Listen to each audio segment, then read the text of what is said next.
Bonjour le monde, c'est Jennifer, votre witchy artiste bien-être. Dans cette courte vidéo pour la chaîne Artes et Magicae, je vais vous parler de 3 sortes de magie bien distinctes, utilisées traditionnellement dans nos régions depuis des temps immémoriaux et encore à l'heure actuelle. Donc tout d'abord, nous avons la magie dite naturelle.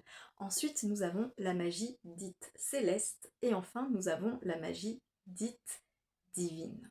Donc quelles sont les différences entre ces 3 sortes de magie? Alors on peut dire que la magie naturelle, elle, est basée sur des connaissances empiriques accumulées au fur et à mesure de l'existence humaine. Donc elle est basée sur les principes d'analogie ou sur la théorie des signatures. Donc une théorie qui a été mise vraiment en avant au XVIe siècle par le médecin astrologue et mystique Paracels. Donc cette magie naturelle confère tout ce qui est du domaine des minéraux, des végétaux, des animaux. Donc on va vraiment utiliser tout ce qui est symbolique, tout ce qui est image de tel ou tel objet, donc animal, végétal ou autre, pour en faire des égrégores et amplifier notre magie.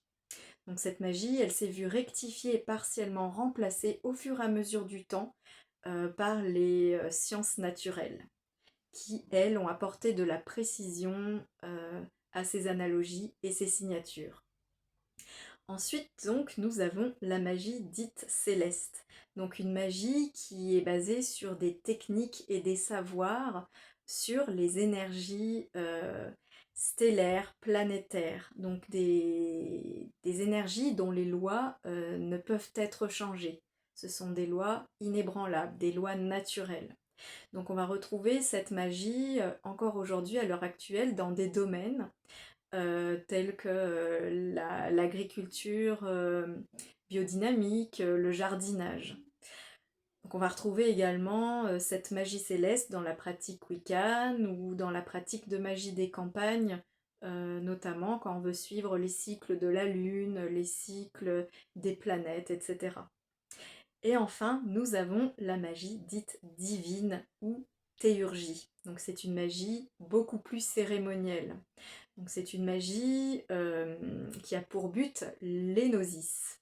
Donc l'énosis, c'est l'union, la reconnexion avec le divin, avec ce qu'il y a de plus grand. Donc ce n'est pas une magie sur laquelle l'être humain peut avoir une incidence, c'est une magie dite plutôt d'invocation ou d'évocation. On attend le lien, la reconnexion avec les êtres surnaturels, divins ou angéliques. Donc c'est vraiment une magie où on se laisse remplir, un état un peu extatique. On va se servir de cette magie divine, notamment dans la pratique des pentacles, comme avec l'abbé Giulio, qui a réécrit tout un système d'écriture sacrée pour vraiment se reconnecter avec le divin.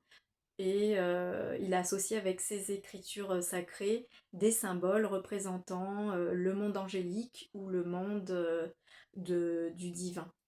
Donc voilà, ces pentacles, ces talismans donc sont sacrés, donc sont utilisés pour la guérison, pour la protection et bien d'autres choses. Mais voilà, on les trace et on laisse agir le divin. Donc voilà une courte vidéo sur ces 3 sortes de magie qui sont utilisées traditionnellement dans nos campagnes et aujourd'hui maintenant dans nos villes. Si vous avez des questions, n'hésitez pas à me les poser dans les commentaires. Moi, je me ferai un plaisir d'y répondre. Et en attendant, je vous souhaite une bonne journée et vous dis à bientôt. Salut!